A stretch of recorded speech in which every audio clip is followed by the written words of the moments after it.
Islam telah masuk ke Aceh sejak abad pertama Hijriah, ke-7 atau 8 seperti dikemukakan oleh Hamka, namun ia menjadi sebuah agama populis pada abad ke-9 seperti pendapat Ali Hasjmi atau menjadi sebuah kekuasaan pada abad ke-13 seperti pendapat para orientalis, Snow Hour Gronje, misalnya. Akan tetapi sebelum penetrasi Islam ke wilayah ini, agama Hindu atau lainnya telah eksis, bahkan situs peninggalannya masih dapat kita temui. Gavin W. Jones menyatakan bahwa menjelang abad ke-8 Masehi, Hinduisme dan Buddhisme telah ada di Pulau Sumatera dan Jawa. Bahkan pernah ada kerajaan besar di Sumatera, yaitu Kerajaan Sriwijaya di Palembang, Aceh pra-Islam. Sejauh ini literatur yang berbicara tentang Aceh, pada umumnya memuat informasi tentang Islam, terutama menekankan pada setting sosial dan islamisasinya. Lalu bagaimana kondisi sosiokultur masyarakat Aceh sebelum Islam? Agama apa yang dianut oleh masyarakat Aceh pra-Islam? Berbagai kesulitan membentang untuk menjawab pertanyaan ini. Di antaranya disebabkan oleh langkanya referensi yang dapat ditemukan. Bahwa sebagian besar catatan sejarah tentang Aceh sebelum tahun 400 tidak diketahui secara jelas. Bahkan, catatan J. Kremer sebagaimana dikutip oleh Abu Bakar Aceh menyebutkan bahwa sebelum tahun 1500 sejarah Aceh masih belum diketahui orang. Snow Hurgrongnya menunjukkan sedikit gambaran yang mengindikasikan adanya pengaruh Hindu di Aceh, dengan memperhatikan cara berpakaian para wanita Aceh yang dikatakannya bersanggul miring mirip dengan cara para wanita Hindu. Menurutnya pula, langsung atau tidak langsung, Hinduisme pada suatu waktu mengalir ke dalam peradaban dan bahasa Aceh walaupun hal ini sangat sulit diteliti dalam riwayat dan adat. Julius Jacob seorang ahli kesehatan yang pernah bertugas di Aceh tahun 1878 menyatakan bahwa pengaruh Hindu atas penduduk setidak-tidaknya dapat ditemukan dengan kenyataan tentang pemakaian nama-nama tempat dalam bahasa Hindu istilahnya terdapat dalam bahasa Aceh dalam ranah kesusastraan. Sastra Aceh juga memiliki keterpengaruhan Hindu. Seperti adanya hikayat Sri Rama dalam bahasa Melayu, dikenal sebagai saduran dari Kakawin Ramayana karya Walmiki. Baik versi Aceh maupun Melayu dari hikayat Sri Rama maupun Rahwana telah menimbulkan dugaan bahwa hikayat itu mencerminkan sejarah Aceh dan Raja Rahwana yang dimaksud di dalamnya adalah raja yang pernah bertahta di Indrapuri, Aceh Besar. Nama-nama gampong tua dari bahasa Sangsekerta seperti Indrapuri atau Indraparwa, juga telah dikaitkan oleh sementara penduduk sebagai suatu nama kota-kota kerajaan Hindu yang pernah tumbuh di Aceh. Meski demikian hal itu sama sekali tidak dapat dijadikan pegangan untuk mengatakan bahwa telah berdiri kerajaan Hindu di Aceh, karena masih memerlukan pembuktian. Pembuktian yang dapat dipercaya mengenai hal ini. Pada masa itu, budaya yang hidup dalam masyarakat Aceh diserap dari nilai-nilai agama Hindu. Menurut Van Langen, pada dasarnya orang Aceh berasal dari bangsa Hindu. Migrasi Hindu bertapak di pantai utara Aceh dan dari sini menuju ke pedalaman. Dari Gigiang dan Pidie, mungkin juga dari daerah Pashe, migrasi Hindu menuju ke daerah 22 Mukim di Aceh Besar. Meskipun pendapat ini dibantah oleh C. Snow Hurgrongje, akan tetapi jika diperhatikan dari intensitas pergaulan, terutama dalam bidang perdagangan antara Aceh dan India pada masa itu, maka dapat dikatakan bahwa agama Hindu merupakan anutan sebagian masyarakat Aceh sebelum kedatangan Islam. Selain Hindu, diperkirakan agama Buddha juga menjadi anutan bagi sebagian masyarakat Aceh yang lain, yang diduga dibawa oleh orang-orang Cina. Dengan demikian terdapat kecenderungan bahwa budaya yang berkembang dalam masyarakat Aceh pra-Islam bersumber dari ajaran Hindu tetapi tidak ditemukan catatan sejarah yang menceritakan seberapa besar pengaruh Hindu di Aceh pada masa pra-Islam. Masuknya Islam ke Aceh. Dalam naskah tua Izhar al-Haq yang dirujuk oleh Ahasjmi, diinformasikan bahwa pada 173 H. 789 terdapat sebuah kapal asing yang datang dari Teluk Kambai, Gujarat, India sehingga berlabuh di Bandar Perak. Kapal ini diantaranya membawa para saudagar Muslim dari Arab, Persia dan India di bawah pimpinan seorang nahkoda utusan Khalifah Bani Abbas, sehingga ia disebut nahkoda Khalifah. Pada masa itu, dunia Islam berada dalam kekuasaan Khalifah Harun ar-Rasyid, 785–809 yang berpusat di Baghdad. Bila ini benar, maka sangat wajar kalau Khalifah memberi perintah untuk mengembangkan Islam ke berbagai penjuru dunia, termasuk ke wilayah timur yaitu di kawasan Nusantara. Apalagi pada masa Harun ar-Rasyid, dunia Islam mengalami masa kemajuan di berbagai bidang kehidupan, seperti digambarkan dalam cerita-cerita 1001 malam. Kehadiran rombongan nahkoda Khalifah di Perlak menyebabkan terjalinnya hubungan dan kontak budaya antar bangsa di wilayah ini. Di samping menjalankan misi dagang, rombongan nahkoda Khalifah ini juga membawa misi dakwah syiar Islam. Mereka mengajarkan persaudaraan, persamaan, kasih sayang, tolong-menolong, bagaimana berniaga, bertani, bermasyarakat dan cara beribadat kepada Allah, sehingga raja dan rakyat Perlak tertarik dan memeluk Islam. Sebelum Islam datang, di Perlak telah berdiri kerajaan yang diperintah oleh raja-raja yang bergelar Meurah, berasal dari keturunan Raja-Raja Syahir Nui dari negeri Syam. Sayyid Ali dari suku Quraisy, salah seorang di antara rombongan nahkoda Khalifah, kawin dengan Makdum Tan Syuri, adik dari Syahir Nui Meurah Perlak. Dari perkawinan inilah, lahir Sayyid Abdul Aziz, yang kemudian setelah dewasa dilantik menjadi Sultan Perlak pertama, 225–249 H/840–864 M. Untuk mengingat jasa nahkoda Khalifah, maka ibu kota kerajaan Islam Perlak diubah namanya menjadi Bandar Khalifah. Kerajaan Islam Perlak berkembang dan eksis hingga abad ke-13 M, sebelum akhirnya bergabung dengan kerajaan Samudra Pasai. Bahkan dalam mengendalikan pemerintahan di kerajaan Islam Perlak ini, para sultan dipengaruhi oleh paham keagamaan yang dibawa oleh rombongan nahkoda Khalifah, yaitu Syiah dan Sunni. Oleh karenanya ketika kedua paham keagamaan ini sama-sama berpengaruh, maka Perlak pernah dibagi menjadi dua kekuasaan, di wilayah pesisir diserahkan kepada kelompok Syiah dan wilayah pedalaman diperintah oleh kelompok Sunni. Dengan demikian dapat dikatakan di antara para pendatang asal Arab, India dan Persia yang sengaja datang dalam rangka berniaga dan mengemban misi dakwah ke Perlak adalah ulama, seperti Sayyid Ali Quraisy dan Qaid al-Mujahidin Maulana Naina al-Malabai. Dalam perkembangannya, ada di antara keturunan mereka yang tampil sebagai sultan. Karena mereka tidak menganut satu paham keagamaan, tetapi ada yang Syiah dan ada yang Sunni, maka hal ini juga berpengaruh terhadap tipe kepemimpinannya. Pada tahun 986 M, kerajaan Sriwijaya menyerang dan dapat menguasai Perlak hingga beberapa tahun, tetapi kemudian direbut kembali oleh Sultan Mahdum Malik Mansur Shah, 1012–1059. Dampak positif ketika mendapat serangan dan diinvasi oleh kerajaan Sriwijaya adalah semakin meluasnya pengaruh Islam ke daerah di sekitarnya yang dibawa oleh para pelarian muhajirin dari Perlak. Di antara mereka kemudian mendirikan kerajaan, seperti kerajaan Beunwa di Tamiang. Dari literatur yang ditulis oleh Edwin M. Luke, Thomas Arnold dan Hussein Jajadiningrat sama-sama menjelaskan pada tahun 1291 Marco Polo melawat ke Aceh di mana saat itu dirinya bekerja untuk Kublai Khan di Cina. Marco Polo singgah di wilayah Perlak. Di wilayah ini, Marco Polo menemukan jejak atau bekas-bekas peninggalan, setidaknya ada atau pernah ada 5 kerajaan kecil di Aceh, yaitu Verlej, Perlak, Basma, Pasai, Samara, Samudra, Dagrayan, Indagiri, dan Lamuri. Ketika itu, Marco Polo berada di suatu tempat yang bernama Samara di sebelah utara Perlak, selama 5 bulan untuk menunggu datangnya angin baik untuk berlayar.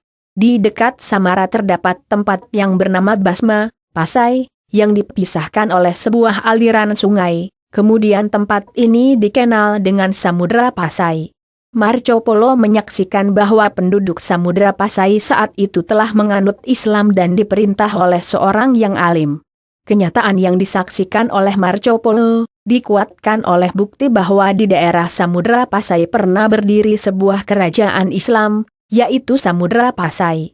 Menurut hikayat Raja-Raja Pasai dan sejarah Melayu yang dikutip oleh Yusni Sabi, keberadaan kerajaan Samudra Pasai berawal dari 1042, saat datangnya Meurah Air, Meurah Giri, keturunan dari Sultan Perlak, yang kemudian mendirikan kerajaan Samudra Pasai dan menjadi raja pertama dengan gelar Maharaja Mahmud Syah berkuasa hingga tahun 1078.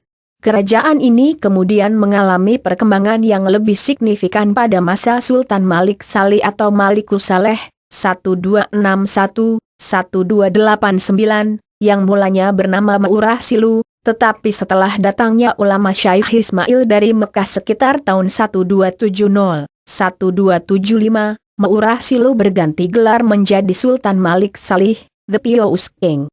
Pada saat Kaisar Yongle berkuasa di China pada tahun 1368, pernah mengirim ekspedisi ke Aceh di bawah pimpinan Laksamana Muhammad Cheng Ho, maka antara China dan Aceh terjalin hubungan yang baik. Saat itu Aceh diperintah oleh Sultan Zainuddin Malik Zahir berdaulat, 1350-1394. Salah satu hadiah dari kerajaan China untuk kerajaan Samudra Pasai adalah sebuah lonceng raksasa, Cakradonya yang hingga sekarang masih dapat disaksikan di Banda Aceh. Selain Syekh Ismail dari Mekah, kerajaan Samudra Pasai juga didatangi oleh ulama-ulama lain dari Timur Tengah, Persia dan India. Dari India, misalnya, Fakir Ma'abri, Mengir, datang ke Pasai dalam rangka syiar Islam. Sejak ini, Pasai berkembang menjadi kerajaan Islam yang terkenal di kawasan Asia Tenggara. Bahkan dalam bidang identitas keislaman, pernah terjalin hubungan yang baik antara kerajaan Pasai, Malaka, Demak dan Belambangan Jawa Timur. Penguasa Malaka, Sultan Mansur Shah pernah meminta kepada ulama Pasai Makhdum Pematakan untuk menjelaskan isi kitab Dur Manzum, yang diberikan kepadanya oleh Maulana Abu Bakr yang datang ke Malaka. Kemudian Sultan juga mengirim Maulana Ishak, salah seorang ulama Pasai juga dikirim ke Belambangan, Jawa Timur untuk mengembangkan agama Islam. Bahkan ketika Pasai diinvasi oleh Majapahit pertengahan abad ke-14, dakwah Islam ke wilayah Nusantara lainnya tidak terhenti karenanya. Samudra Pasai juga mengirim para dai untuk menyebarluaskan agama Islam ke berbagai wilayah di Nusantara dan wilayah Melayu lainnya. Sidi Abdul Aziz diutus ke Malaka, sehingga Raja Malaka, para meswara, dari kerajaan Sriwijaya, memeluk Islam seraya mengganti namanya dengan Megat Iskandar Syah dan anaknya dikawinkan dengan putri Sultan Zainal Abidin, 1383-1400, dari Samudra Pasai. Para dai Pasai juga sampai di Kedah, sehingga Raja Praangma dan Angsa memeluk Islam dan merubah namanya menjadi Muzlafaz Syah. Sementara untuk wilayah Patani, Thailand, Islam dibawa oleh ulama Pasai yang bernama Syekh Said, dan bukti sejarah yang sekarang masih bisa disaksikan adalah adanya makam Tok Pasai di Patani. Penyebaran Islam ke Brunei dan Filipina Selatan dilakukan oleh ulama Pasai lainnya, masing-masing bernama Syekh Syarif Kasim dan Syekh Abu Bakar. Fatahillah yang dikenal luas dengan Faletahan atau Sunan Gunung Jati juga ulama kelahiran Pasai sekitar tahun 1490. Setelah belajar di Tanah Suci, Fatahillah kembali Nusantara dan menuju Banten. Selama di Banten, Fatahillah membantu kerajaan Demak mengalahkan Sunda Kelapa, kini Tanjung Priok, dan berhasil mendirikan kota Jayakarta, kini Jakarta. Sejak ini, Islam kemudian menjadi lebih berkembang di Jawa. Penyebaran Islam juga sampai di Cirebon yang dilakukan oleh Maulana Ishak, di Gresik oleh Maulana Malik Ibrahim dan di Jawa Timur oleh Sunan Ampel. Tawarikh Sultan-Sultan Kerajaan Aceh. Penulis M. Yunus Jamil. Era berikutnya adalah Kerajaan Aceh Darussalam, yang eksis sekitar 5 abad. Catatan sejarah dalam Tawarikh Raja-Raja Kerajaan Aceh menginformasikan bahwa, jauh sebelum adanya pengaruh Islam di ujung Aceh, telah berdiri Kerajaan Hindu Indrapurba dengan Lamuri, wilayah yang kini termasuk Aceh Besar, sebagai pusatnya. Setelah menduduki kerajaan Indrajaya antara tahun 1059-1069, tentara Tiongkok menyerang kerajaan Indrapurba yang ketika itu diperintah oleh Maharaja Indra Sakti. Kemudian, tentara Tiongkok dikalahkan oleh sekitar 300 orang di bawah pimpinan Syekh Abdullah Kanan, yang bergelar Syahudan, seorang keturunan Arab Kanan dari kerajaan Islam Pureulak. Atas keberhasilan ini, kemudian Maharaja Indra Sakti dan rakyat Indrapurba menganut Islam, bahkan ia mengawinkan putrinya Blieng Keusuma dengan Muarah Johan yang turut mengusir tentara Tiongkok.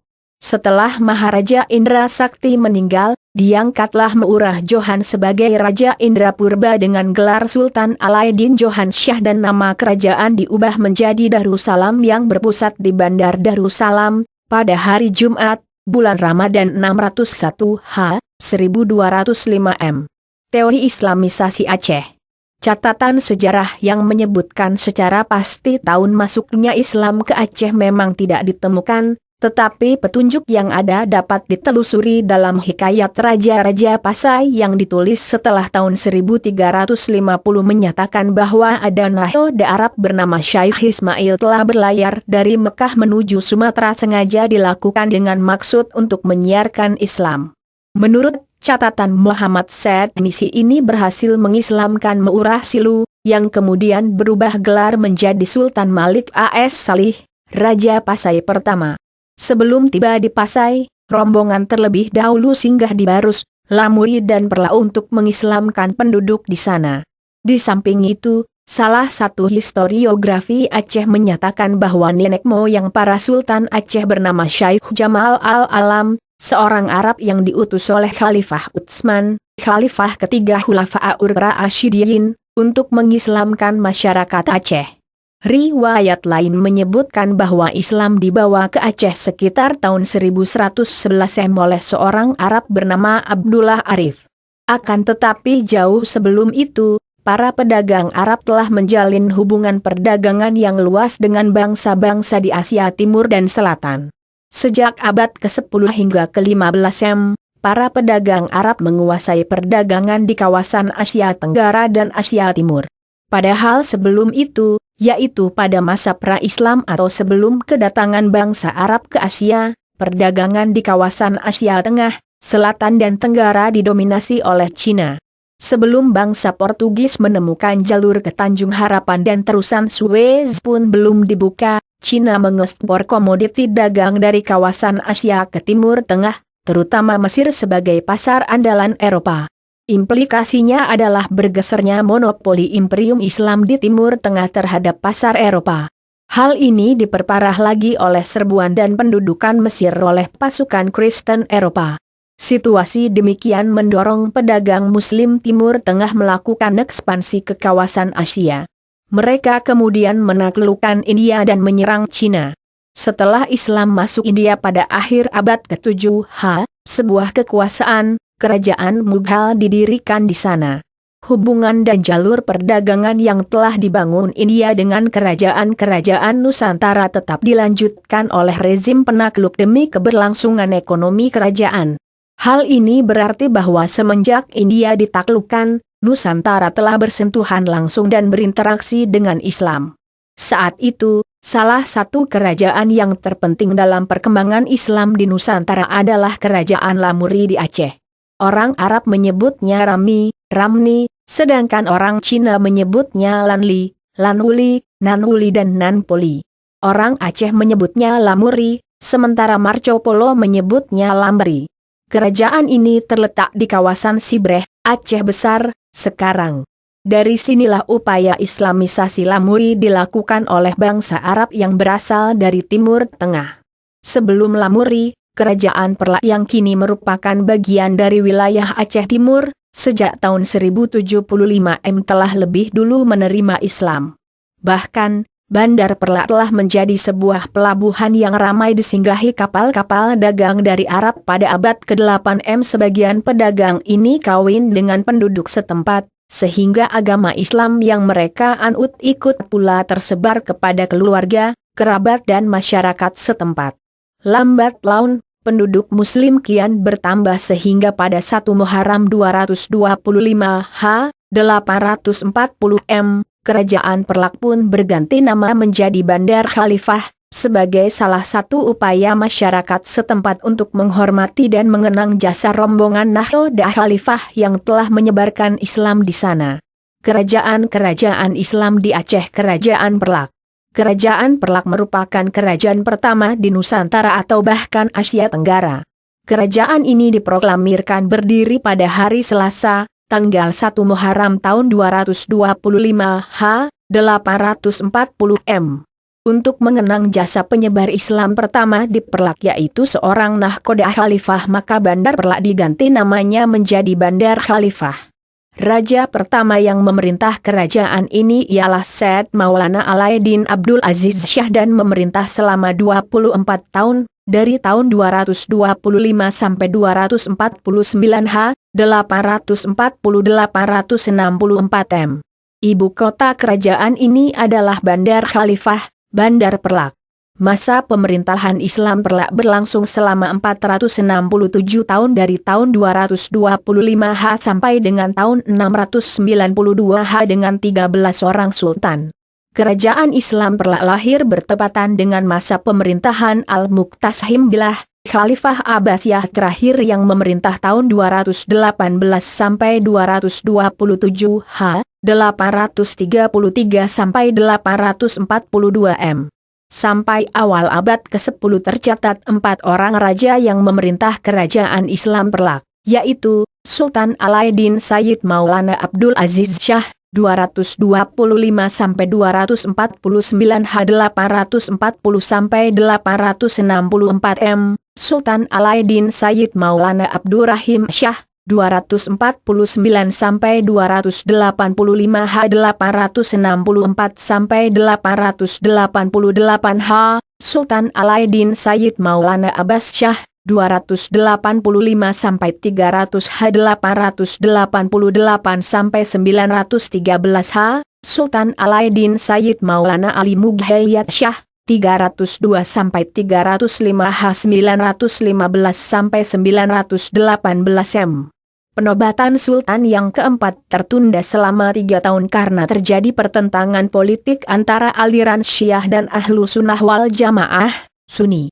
Para saudagari yang dipimpin Nahdlatul Khalifah terdiri atas pemimpin-pemimpin kaum Syiah yang tersingkir oleh penguasa dari dinasti Abbasiyah di tanah Arab, Persia dan India. Pertentangan politik antara kedua mazhab ini dalam kerajaan Islam saat itu sampai meluas ke Perlak. Akhirnya, kelompok Ahlu Sunnah wal Jamaah berhasil menumbangkan kerajaan Islam Syiah dan menggantikannya dengan kerajaan Ahlu Sunnah Perlak.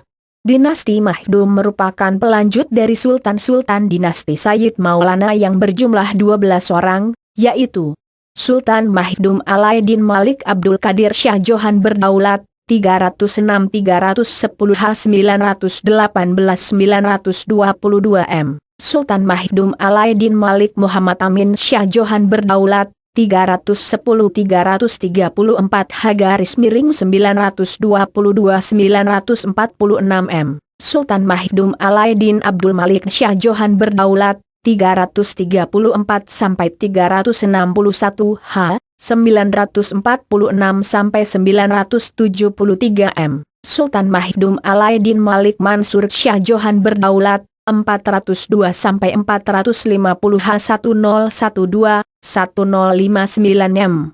Sultan Mahdum Alaiddin Malik Mansur Shah Johan Berdaulat, 450 sampai 470 H. 1059-1078 M. Sultan Mahdum Alaiddin Malik Abdullah Shah Johan Berdaulat, 470 sampai 501 H. 1078-1108 M. Sultan Mahdum Alaiddin Malik Ahmad Shah Johan Berdaulat, 501 sampai 527 H. 1108-1134 M. Sultan Mahdum Alaiddin Mahmud Shah Johan Berdaulat, 527 sampai 552 H. 1134-1158 M. Sultan Mahdum Alaiddin Malik Usman Shah Johan Berdaulat, 552 sampai 565 H1158 1170 M. Sultan Mahdum Alaeddin Malik Muhammad Shah Johan berdaulat 565 sampai 592 H1170 1196 M. Sultan Mahdum Alaeddin Malik Abdul Jalil Shah Johan berdaulat 592 sampai 622 H1196 1225 M. Sultan Mahdum Alaeddin Malik Muhammad Amin Syah II Johan berdaulat 622 sampai 662 H1225 1263 M. Dalam masa pemerintahan Sultan Abdul Malik Shah, kaum Syiah kembali melakukan perlawanan terhadap Sultan dan terjadilah perang saudara selama 4 tahun. Akhirnya, perang saudara ini dapat diakhiri dengan kesepakatan damai, yaitu kerajaan Islam Perlak dibagi menjadi 2. Perlak pesisir untuk golongan Syiah dengan ibu kota Bandar Perlak. Perlak pedalaman untuk golongan Ahlu Sunnah, Sunni, dengan ibu kota Bandar Khalifah. Pembagian wilayah kekuasaan ini mengakhiri perang saudara yang terjadi di antara dua ideologi politik yang saling mempengaruhi peta politik dunia Islam. Sultan Mahdum Alaeddin Malik Muhammad Amin Syah II tidak mempunyai putra mahkota, namun di balik itu terjadi peristiwa penting dari sisi politis, yaitu dilangsungkannya perkawinan 2 orang puterinya dengan 2 orang raja. Puteri Ratna Kemala dikawinkan dengan Parameswara, salah seorang raja Malaka, yang menggantikan namanya dengan Iskandar Shah setelah memeluk Islam. Dengan bantuan iparnya Malik Abdul Aziz Shah, putra mahkota Malik Muhammad Amin Syah II, Sultan berjihad mengembangkan ajaran Islam ke seluruh daratan semenanjung Tanah Melayu. Sementara Puteri Ganggang Sari dinikahkan dengan Sultan Malikus Salih yang memerintah kerajaan Islam Samudra Pasai dari tahun 659-688 H, 1261-1289 M. Faktor perkawinan ini menyebabkan lancarnya penyatuan kerajaan Islam Perlak ke dalam kerajaan Islam Samudra Pasai. Kerajaan Samudra Pasai. Kerajaan Islam Samudra Pasai adalah kerajaan Islam terbesar dan termegah di Asia Tenggara pada abad ke-13. Kerajaan ini terletak di daerah Aceh Utara, di pesisir timur Laut Aceh. Kemunculannya sebagai kerajaan Islam diperkirakan mulai awal atau pertengahan abad ke-13 M, sebagai hasil dari proses Islamisasi daerah-daerah pantai yang pernah disinggahi pedagang-pedagang Muslim sejak abad ke-7, ke-8 M, dan seterusnya. Sebelum berdirinya kerajaan Islam Samudra Pasai, di daerah ini telah berdiri kerajaan-kerajaan kecil yang dipimpin oleh raja-raja yang bergelar Meurah. Gelar Meurah Kat Intan misalnya, adalah pahlawan Aceh dari negeri-negeri kecil seperti Jeumpa, Samudra, Tanoh Data, dan lain-lain. Bukti berdirinya kerajaan Samudra Pasai pada abad ke-13 M itu didukung oleh adanya nisan kuburan terbuat dari granit asal Samudra Pasai. Dari nisan itu dapat diketahui bahwa raja pertama kerajaan itu meninggal pada bulan Ramadan tahun 696 H, yang diperkirakan bertepatan dengan tahun 1297 M. Pembentukan kerajaan Islam Samudra Pasai diawali dengan kedatangan seorang pembaharu Islam ke wilayah itu pada tahun 433 H. 1042 M. Meurah Hair datang ke Tanoh Data, di sekitar Cuat Girek sekarang, untuk memperkenalkan sistem pemerintahan Islam ke Raja Samudra. Meurah Hair, sang pembaharu, berasal dari keluarga Sultan Mahmud Perlak. Ia datang dengan 2 tujuan sekaligus, yaitu untuk mendakwah Islam dan membangun kerajaan Islam Samudra Pasai. Akhirnya tujuan ini tercapai dan ia menjadi raja pertama yang bergelar Maharaja Mahmud Syah. Ia juga diberi gelar lokal yaitu Meurah Giri. Masa pemerintahannya dimulai dari tahun 433 H sampai dengan tahun 470 H. 1042-1078 M.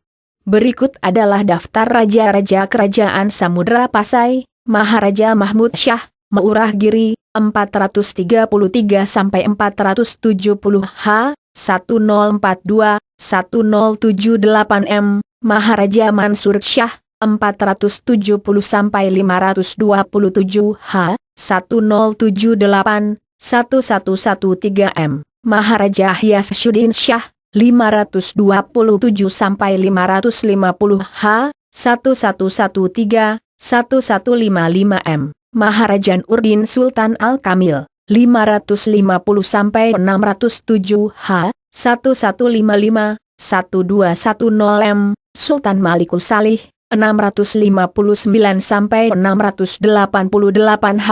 659-688 H. 1261-1289 M. Sultan Muhammad Malikul Dahir 688-725 H.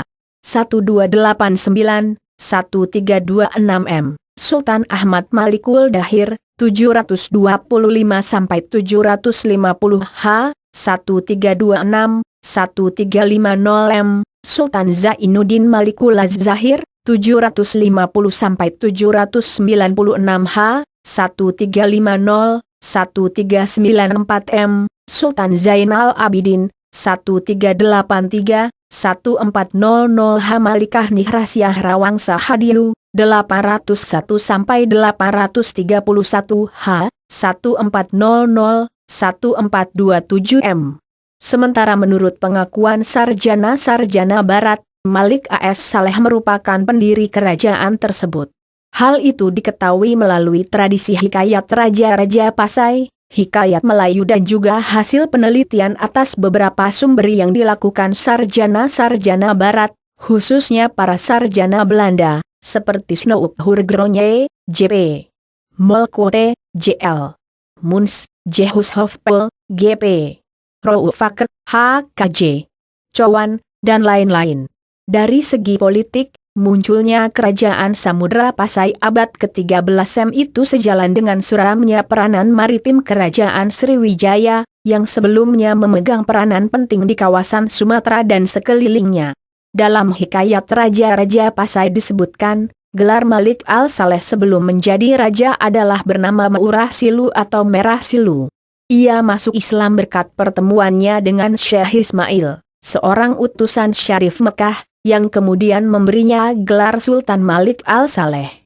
Nisan kuburan itu didapatkan di Gampong Samudera bekas kerajaan Samudra Pasai tersebut. Maurah Silu adalah putar merah gajah. Nama merah merupakan gelar bangsawan yang lazim di Sumatera Utara. Selu kemungkinan berasal dari kata sungkala yang aslinya berasal dari Sanskrit, Chula, wilayah Thailand.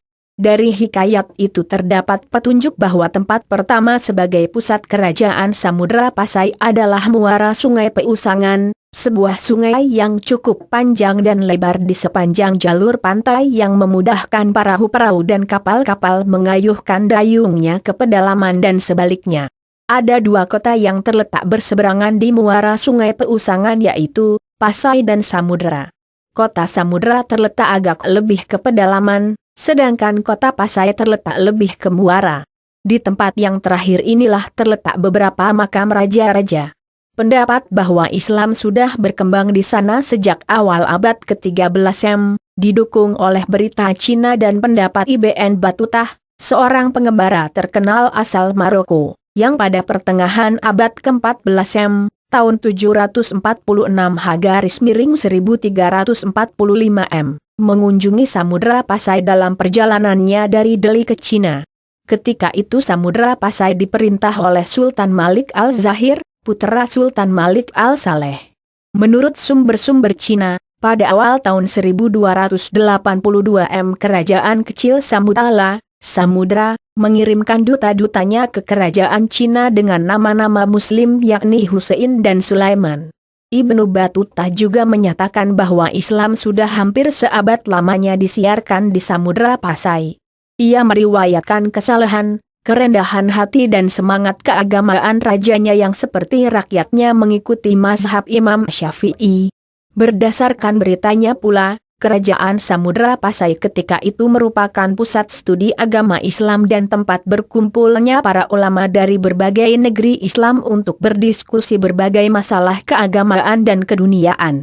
Dalam kehidupan perekonomiannya, kerajaan maritim ini tidak mempunyai basis agraris. Basis perekonomiannya adalah perdagangan dan pelayaran. Pengawasan terhadap perdagangan dan pelayaran itu merupakan sendi-sendi kekuasaan yang memungkinkan kerajaan memperoleh penghasilan dan pajak yang besar. Tome Pires menceritakan, di Pasai ada mata uang dirham. Dikatakannya pula bahwa setiap kapal yang membawa barang-barang dari barat dikenakan pajak 6%.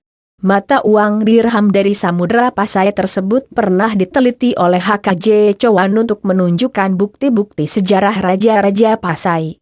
Mata uang tersebut menggunakan nama-nama Sultan Alauddin, Sultan Mansur Malik Al-Zahir, Sultan Abu Zaid dan Abdullah. Pada tahun 1973 ditemukan lagi 11 mata uang dirham, di antaranya bertuliskan nama Sultan Muhammad Malik Al-Zahir, Sultan Ahmad, Sultan Abdullah, semuanya adalah raja-raja Samudra Pasai pada abad ke-14 dan 15.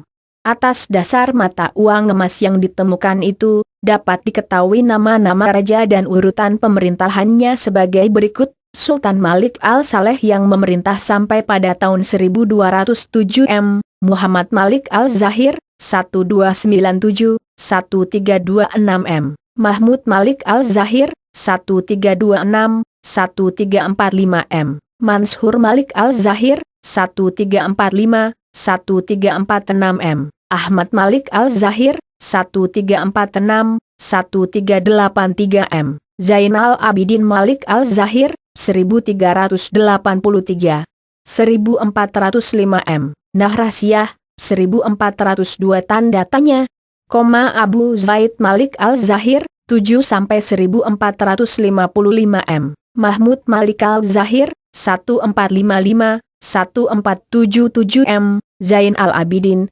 1477, 1500 Abdullah Malik Al-Zahir, 1501, 1513 Sultan yang terakhir adalah Zain Al-Abidin, 1513, 1524 Kerajaan Samudra Pasai berlangsung sampai tahun 1524 pada tahun 1521 kerajaan ini ditaklukkan oleh Portugis yang mendudukinya selama 3 tahun, kemudian tahun 1524 diambil alih oleh Raja Aceh, Ali Mughayat Shah. Selanjutnya, kerajaan Samudra Pasai berada di bawah pengaruh Kesultanan Aceh yang berpusat di Bandar Aceh Darussalam. Dalam masa pemerintahan Sultan Muhammad Malikul Dahir, 688-725 dibentuklah suatu konfederasi kerajaan-kerajaan Islam yang terdiri atas Kerajaan Islam Perlak, Kerajaan Islam Unwa, Tamiang, dan Kerajaan Islam Samudra Pasai. Ibnu Batutah pernah berkunjung ke Kerajaan Pasai dan menuliskan catatan bahwa Kerajaan Samudra Pasai diperintah oleh seorang raja yang sangat alim dan salih. Kerajaan ini ramai dikunjungi oleh para pedagang dari berbagai penjuru dunia saat itu untuk keperluan berdagang dan menuntut ilmu agama Islam. Kerajaan Islam Tamiang. Kerajaan Islam Tamiang pada asalnya bernama Negeri Benua Benua. Asal-usul negeri Benua adalah Pulau Kampai di Pangkalan Susu, Langkat, Sumatera Utara. Di tahun 580 1184 satu rombongan masyarakat yang berasal dari negeri Peunaroon, Tanah Alas, yang dipimpin oleh Panglima Pucook Suloah membuka daerah baru yang diberi nama Batu Karang. Para pendatang ini berasal dari Tanah Alas. Mereka penganut Islam yang telah lama menetap di Perlak. Pucook Suloah meninggal dunia pada tahun 609 1212 anaknya yang bernama Raja Sepala mewariskan kerajaan negeri Tamiang. Kemudian diwariskan kepada Raja Pahdiwangsa dan selanjutnya oleh Raja Dinok. Setelah Raja Dinok mangkat, negeri Tamiang diwariskan kepada puteranya yang bernama Raja Malas. Selanjutnya Tamiang diperintah oleh Raja Kelabu Tunggal. Setelah raja ini mangkat, dilanjutkan oleh Raja Peundekar. Kemudian raja ini mengangkat menantunya yang bernama Proom Syah menjadi raja. Dari keturunan raja ini Tamiang diperintah secara terus-menerus sampai ia digantikan oleh Raja Muhammad yang digelar Raja Silang. Selanjutnya negeri ini diperintah oleh Raja Muda Seudia putra dari seorang panglima yang bernama Mahdum Saat. Dari keturunan Raja Muda Seudia ini yang memerintah Tamiang secara turun-temurun sampai ke masa terakhir pemerintahan kerajaan ini diperintah oleh Tengku Raja Sulong bin Raja Habsyah bin Raja Ma'an. Kerajaan Tamiang merupakan kerajaan Islam terbesar ketiga di Aceh, wilayah kekuasaannya mencakup sebagian wilayah timur kerajaan Deli. Selanjutnya kerajaan Islam Tamiang masuk ke dalam kerajaan Aceh Darussalam yang merupakan konfederasi dari kerajaan Islam Aceh lainnya. Nah, demikianlah sedikit ulasan mengenai sejarah masuknya Islam ke bumi Aceh. Semoga dapat menambah pengetahuan kita tentang khazanah penyebaran Islam di Nusantara. Wassalam.